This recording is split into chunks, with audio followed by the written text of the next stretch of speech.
ভিডিওটা যে ব্যক্তি দেখতেছেন, আপনি যদি প্রকৃত মুসলমান হয়ে থাকেন, ছেলেটার জন্য একটা লাইক এবং একটা শেয়ার করে যাবেন। বাড়ির বাইরে গাড়িতে পড়ে আছে বাবার মরদেহ, আর বাড়িতে চলছে সন্তানদের জমিজমা ভাগাভাগি নিয়ে দেন দরবার। শুধু নয়, সন্তানরাই নয়, মৃতের স্ত্রীও যুক্ত হয়েছেন এই সালিশে। মরদেহ দাফন না করে 24 ঘন্টা যাবৎ এভাবেই জমিজমার ভাগাভাগি নিয়ে বাড়ির উঠানে চলছে সালিশি বৈঠক।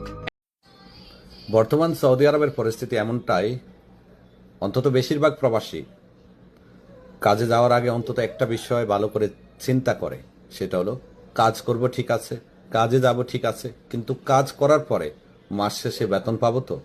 ঠিকভাবে বেতন দিবে তো? বেতন মেরে দিবে না তো? কারণ বর্তমানে সৌদি আরবের পরিস্থিতি এতটাই ভয়াবহ যাচ্ছে, বিশেষ করে বাংলাদেশিদের জন্য। এক তো প্রচুর পরিমাণ বাংলাদেশ থেকে লোক আসতেছে। ভারত, তুমি যত চেষ্টা করো পারবা না, অপেক্ষায় থাকো। তুমি তোমার দেশের মধ্যে কোনো ধরনের শান্তি তুমি খুঁজে পাবা না, আল্লাহর গজব তোমার উপর নাজিল হবে। মুসলমানদের বিপদের সময় কোন মুসলমান যদি কথা না বলে আর কথা বলাটা যদি অপছন্দ করে, তার মধ্যে ঈমান আছে কিনা আমাদের সন্দেহ আছে, আমাদের সন্দেহ আছে। কারণ ভ্রাতৃত্ববোধ গোটা পৃথিবীর মধ্যে ইসলাম এমন ভাবে দিয়ে গেছে। রাসূল সাল্লাল্লাহু আলাইহি সাল্লাম বলেছেন, সুদের টাকা শোধ করতে না পারায় কিডনি বিক্রি করিয়ে টাকা দিতে চাপ সুদখোর কিডনি পাচারকারীর। থানায় অভিযোগ দায়ের, গ্রেফতার কিডনি পাচারকারী।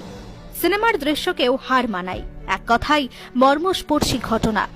সংসার চালাতে গিয়ে দেনায় ডুবে যায় এই যুবক।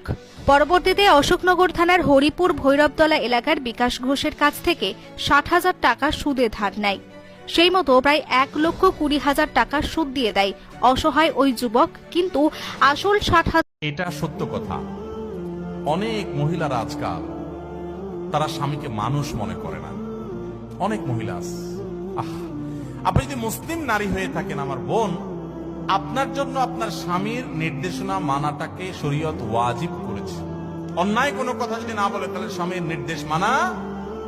যে মহিলা স্বামীকে অভিভাবক হিসাবে স্বীকার করবে না, শ্রদ্ধা করবে না, সম্মান করবে না, কথা কথায় তর্ক করবে। অনেক মহিলা আছে পর্দা করে, বোরকা পরে, নামাজ পড়ে, কিন্তু সব করতে।